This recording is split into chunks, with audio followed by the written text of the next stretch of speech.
मैं फरहान और आप देख रहे हैं इंडियन मीडिया और आज मैं अपने टीम के साथ हूँ मैसूर में, जहाँ आपने देखा था कि पहले हमने शुरू किया था कर्नाटका इलेक्शन यात्रा। तो ये हमारी पहली सफ़र शुरू हुई है मैसूर से और हम यहाँ पे लोगों से मिलेंगे जो बिजनेसमैन हैं, जो इन्फ्लुएंसर हैं, और ये जानने की कोशिश करेंगे कि इस इलेक्शन में जो 2023 में कर्नाटका में असेंबली इलेक्शन होने वाला है उनकी सोच क्या है। तो आगे जो आप वीडियो देखेंगे उसमें हर किसी की सोच आपके सामने नज़र आएगी। जो पॉलिटिक्स ये है ना, बीजेपी आके बहुत हमना परेशान कर रहे हैं, बहुत हमारा मुश्किलें तो दे रहे हैं मुसलमानों को, तो खासकर मुसलमानों को बहुत तकलीफ दे रहे हैं। और इसमें क्या कहते हो, हमारा वोटां सभी इधर उधर हो के और बिखराने की बहुत कोशिश करती हूँ ना, और कैंडिडेट्स को ज़्यादा खड़ा करते हैं, मुसलमानों को ये पार्टी वो पार्टी एक बोल के खड़ा करते हैं, उसमें हमारा वोटां इधर फूट जाके दूसरे आने के चांसेस हो जाती है इधर। तो फिर क्या करना, कैसे नहीं फूटना? फूटना मुसलमान एक बना, पूरा एक होके सबको एक बना के एक खड़ा करना। ज़्यादा कैंडिडेट्स खड़ा है तो पूरा वोट पूरा उधर बीजेपी जीतने का बहुत चांसेस रहते हैं। इसलिए ज़रा कोशिश करको हमें एक पन हो को हमें सब एक करना। पूरे जो भी हमारे जो फ़िरक़े हैं पूरा एक हो के करेंगे तो काम करेंगे तो इंशाअल्लाह सबको फ़ायदा होगा इंशाअल्लाह। मेन होना से इत्तेफाक नहीं तो कुछ भी नहीं होता था ना, अंदर से दिलों से एक बना क्या, ऊपर से सामने तो अच्छी सलाम, तो मुझे सलाम करती है, मैं तुम्हें सलाम करती हूँ। मेन क्या बोला, मेन अंदर से दिलों को जोड़कर एक ही दिल कर सिर्फ एक अच्छे साथी को, जिम्मेदार साथी को अगर चाह गया तो इंशाल्लाह पूरे कौम का एक मसला हल होता है। जो हालात हैं, चाहे वो महंगाई हो, बेरोज़गारी हो, और महंगाई की वजह से जो कारोबार में जो पहले जैसा कारोबार हुआ करता था अब नहीं होता है, कैसा है ओवरऑल, कैसे देखते हैं आप, क्या वजूहात हैं इसकी? सबसे पहले तो जो हुकूमत है, फ़िलहाल जो हुकूमत है उसकी तरफ हमारी नज़र जाती है सबसे पहले। उसके बाद जब हम गौर करते हैं तो हमें पता चलता है कि हुकूमत को चुनने वाले तो खुद आवाम ही, हम ही होते हैं हुकूमत को चुनने वाले, एक सरबराह को सेलेक्ट करने वाले, चाहे वो कोई भी ओहदे पर क्यों ना हो, तो इसको चुनने वाले हम ही होते हैं, आवाम ही होते हैं। आवाम सेलेक्ट करते हैं, वोट देते हैं, तो फिर वो चुना जाता है, कोई अपनी मर्ज़ी से तो नहीं आता। तो इस लिहाज से देखते हैं तो हालात दिन ब दिन, अब हुकूमत जो भी हो, हालात दिन ब दिन बिगड़ते जा रहे हैं। साल साल जो है बिज़नेस भी, कारोबार भी बहुत बड़ी मार पड़ रही है। BTP का तो हम जानते भी हैं हालत, उसका भी हाल है पूरा कहने एक मिल जुमला कहा जाए तो हालात बदतर से बदतर होते जा रहे हैं। माशी तौर पर, कारोबार तौर पर दिन ब दिन हालत गिरती जा रही है, लोगों के मसाइल बढ़ते जा रहे हैं, परेशानियाँ बढ़ते जा रहे हैं, कोई उठने का नाम नज़र नहीं आ रहा। ऐसा महसूस होता है कि अब कोई अल्लाह की तरफ से जब तक मदद नहीं आती है उस वक्त तक हालात नहीं बदलेंगे। सबसे पहले हमारी सोच, अल्लाह ताला ने जो हमें सोच दिमाग दिया है, सोचने की सलाहियत दी है, उसको हम सही तरह से सोचना चाहिए, सही तरह से उसका इस्तेमाल करना चाहिए। अल्लाह ताला ने तो कुरान में साफ तौर पर कह दिया है कि वला तहीनु वला तहज़नु व अंतुम अल-आलौना इन कुंतुम मोमिनीन। ऐ मोमिनो, ऐ ईमान वालों, तुम ही सरबुलंद रहोगे, तुम्हारी ही दुनिया में कामयाबी होगी, हुकूमत होगी। अल्लाह ताला ने शर्त ये बताई कि इन कुंतुम मोमिनीन, तुम मोमिन बनकर रहो। हम जब देखते हैं कि हमारे सहाबा की, अल्लाह के नबी सल्लल्लाहु अलैहि वसल्लम की सबसे बड़ी मिसाल हमारे लिए है अल्लाह के नबी सल्लल्लाहु अलैहि वसल्लम की, वैसी हालत में भी उन्होंने जब मुत्तहिद होकर एक अमीर की इताअत के सिलसिले में हो, सहाबा किराम ने अल्लाह के नबी सल्लल्लाहु अलैहि वसल्लम की बात पर जो उन्होंने कारनामा अंजाम दिया, जिस तरह से मुत्तहिद होकर मुसलमान ईमान कामिल बनाकर, अपने ईमान को मजबूत बनाकर जब उन्होंने दुनिया का मुकाबला किया, तो हम देखते हैं कि सबसे पहली जंग में भी 313 थे। कुफार मुशरिकीन की तादाद भी बहुत ज़्यादा थी, वो असलहे से भी बहुत ज़्यादा थे, लेकिन अल्लाह की मदद आई, वो कामयाबी हासिल की। यही हमारे लिए उसवा है, अल्लाह के नबी सल्लल्लाहु अलैहि वसल्लम का बेहतरीन उसवा है हमारे लिए, क़यामत तक भी कारआमद आ सकता है, उसके अलावा और कोई नहीं। हम कुरान दौर में क्या किया जाए, क्या इक़दाम किए जाएँ? इक़दाम किया है, एक तो सबसे पहले ख़ुद मुसलमान को, नाम का मुसलमान नहीं बल्कि पूरी तौर पर मुसलमान बनना चाहिए, सही मानों में अल्लाह की किताब को मजबूती से पकड़ना चाहिए, अल्लाह के नबी सल्लल्लाहु अलैहि वसल्लम के रास्ते पर मजबूती के साथ चलना चाहिए। कि जब तक हम खुद नहीं बदलेंगे हालात भी नहीं बदल सकते, जब तक हम खुद नहीं बदलेंगे हालात भी नहीं बदल सकते। इसमें सबसे बड़ी ज़िम्मेदारी एक उलमा इकराम की, मौजूदा उम्मत मुस्लिमा की हालत जो बिगड़ती जा रही है, उलमा इकराम की सबसे बड़ी ज़िम्मेदारी है कि उलमा इकराम, जैसा कि अल्लाह के नबी ने फरमाया है, अल उलमा वरिसतुल अंबिया, उलमा इकराम अंबिया के वारिसीन हैं, तो उनकी सबसे बड़ी ज़िम्मेदारी है कि वो उम्मत को सही तौर पर लेकर जाएं। वो अंबिया के वारिसीन हैं, उम्मत को सही रहबरी देना, सही रुख पर लेकर जाना। हालात जैसे भी बिगड़ें तो उनको हिम्मत बनाकर उनको सही रुख पर लेकर जाना ये उलमा की जिम्मेदारी तो है। हो नहीं रहा है। अब ऐसा नहीं हो रहा तो खुद एक मुसलमान की जिम्मेदारी है कि वो सोचे कि इन हालात में क्या करे। हम देखते हैं कि मौजूदा हुकूमत जो है, अब जो इंतखाबात करीब आने वाले हैं, बहुत संजीदा मसला है। मैं सबसे पहले मैं ये कहना चाहूँगा कि एक मोमिन होते हुए, एक मुसलमान होते हुए, वो अल्लाह ताला ने जो सलाहियत दी है सोचने समझने की, उसको सोचना चाहिए कि इन नाजुक तर हालात में क्या करें, किस तरह से करें। हम ये नहीं कहेंगे कि आप इसको वोट डालिए, इसको वोट डालिए, इसको वोट डालिए, हम नहीं कहेंगे।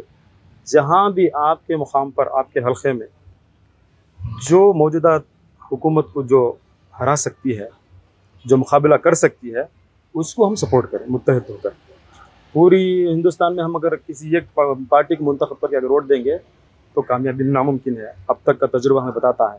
खुद यूपी के भी नतायज हमारे सामने हैं। इतनी बड़ी मुसलमानों की तादादी होने के बावजूद हालात क्या होंगे हम जानते हैं।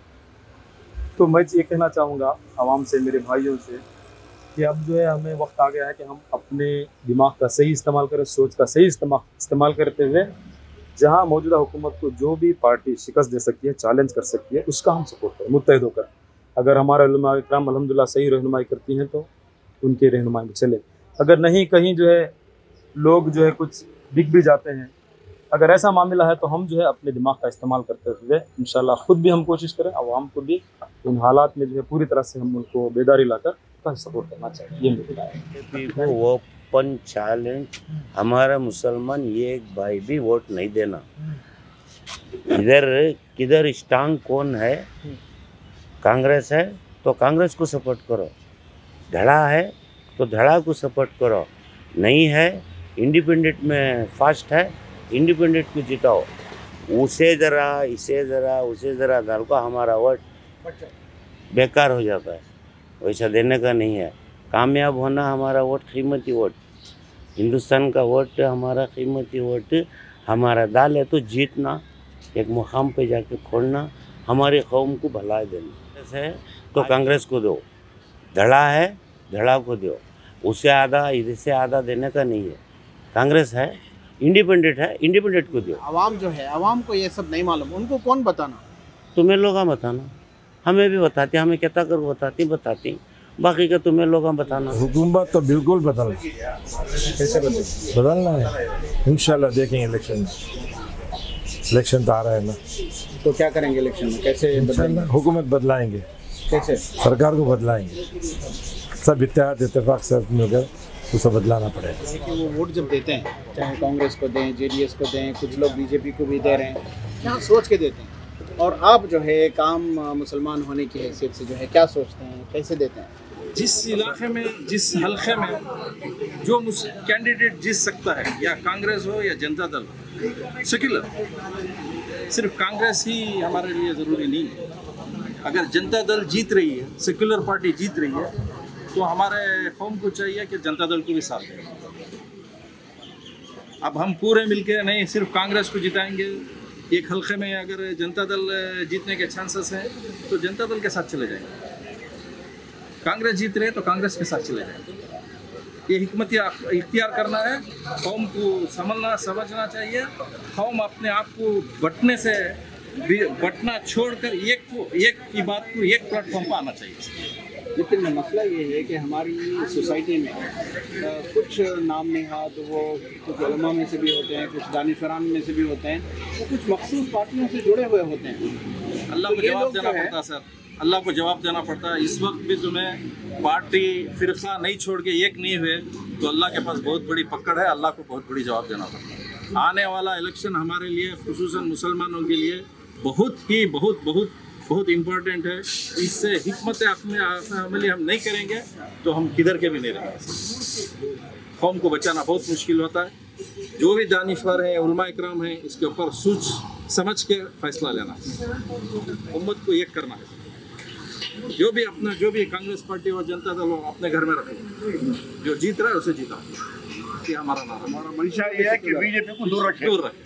बोलिए, फिरका वारानी जो भी है, उलमा इकराम है, जनता दल से का ताल्लुक़ रखते हैं, कांग्रेस से ताल्लुक़ रखते हैं, वो अपने घर में रख लो पार्टी वाइज। जब हल्के में कांग्रेस या जनता दल जीते तो जो जीत रहे उससे साथ देंगे। मकसद ये कि फिरका परस्त ताकतों को दूर करना है, बस ये हमारी मंशा है। मुसलमानों को सियासी एतबार से हिकमत अमली आए उनमें, और वो जो है बेदार हों और सही मानों में जो है नुमाइंदे को चुने, क्या करना चाहिए? और हालात कैसे देखते हैं आप मुल्क के, रियासत के?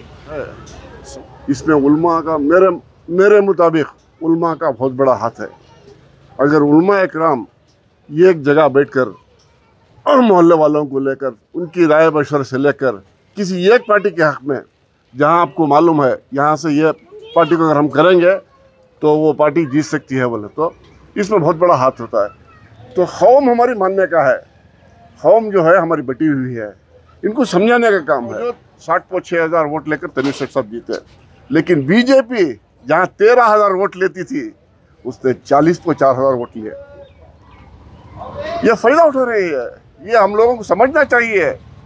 हम लोगों को बहुत समझने का। मैं इसमें सबसे बड़ी चीज़ मैं उल्मा को इसके बारे में बोलना चाहता हूँ। उल्मा इकराम ये एक जगह बैठे, अपना छोड़े, अपनी में वो तबलीग है, जमात है, कोई जमात छोड़े, इस मामले में अगर कम से कम अपनी अपनी राय, अपने अपने हल्के की अगर हर उल्मा अगर चाहे तो करे तो इंशाअल्लाह 20 से 25 मुसलमान जो है इंशाअल्लाह कर्नाटक में आने के चांसेस है।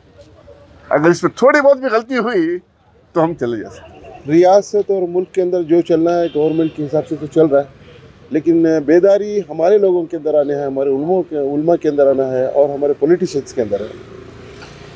और हर एक चीज़ को दूर करते हुए मुसलमानों की मुस्तक़बिल के लिए जो बेहतर है वो सोचना ज़रूरी है। और जो हमारे अंदर वार नाइतफाकियाँ हैं, जो इसके अंदर वार बैड एलिमेंट्स काम कर रहे हैं, उनको समझ कर ये सब छोटे मोटे चीज़ों को काट के, फिरकेबाजी काट के मुसलमानों को एक करना है, उनको सही रास्ता दिखाना है। हमारी सही रास्ता ये है कि मंजिल को अचीव करने के वजह से आज क्या ज़रूरत है वो होना ज़रूरी है। मज़हब एक और चीज़ है, और पॉलिटिकल लाइन में हमारा एक किरदार निभाने के वास्ते जो चीज़ों की ज़रूरत है, जैसे कि एजुकेशन होना ज़रूरी है, अच्छे लोगों को सामने लाना ये ज़रूरी है ना। कैसे किया जाए, तरीक़ेकार क्या है? तो सबको एक होकर बात करना है। मेरा मानना यह है कि जब तक बड़े लोग एक नहीं होते, कौम को इकट्ठा नहीं कर सकते। कौम को इकट्ठा करने की अगर बात है तो बड़े सब एक होना है। इन्हों एक प्लेटफॉर्म में हो को, एक अमीर को चुन को, ये केंद्र है तो बराबर हो सकता। काम कोई सी भी पार्टी का होंगे, लेकिन एक होना जरूरी है। हमारा हैदराबाद के ही देखो, अवैसी साहब काम कर रहे, उनके पास वो भी इल्म है, ये भी इल्म है, ऑक्सफोर्ड से भी हो, कहीं से भी हो। ऐसा डोमिनेटिंग लीडर होना चाहिए। उसका मतलब ये नहीं कि मैं अवैसी साहब को बोल रहा हूँ करके नहीं, but he should have talent. The उलमा should have a talent to face the people in all the ways. इमामों की बात है, मस्जिद आपके हाथ में है, मस्जिद आपके हाथ में है, मुसल्ला आपके हाथ में है, 5 वक्त नमाज को आते हैं। आपको ब्रेन स्टॉर्मिंग करना है, वहाँ पर लोगों के अंदर अवेयरनेस क्रिएट करना है। मज़हब यही सिखाता है ना, हर मस्जिद के अंदर जो वीकनेसेस हैं हमारे वो दूर करना है। लोगों के अंदर अवेयरनेस, ऐसा आ रहा है माहौल, इसके अंदर तुम्हें ऐसा रखना है, ये ना क्रिएट करना चाहिए। तो उसके बाद इस तरह से लीडर काम कर सकता है ना, और वही दिखाता है कौन मोहल्ले का जो इमाम है या मस्जिद में जो भी है वही हाईलाइट करता है ना। तो हमारा रहबर कौन बन सकता है मोहल्ले के अंदर? क्या अब ऐसे रहबर मिलकर एक रहबर को बताते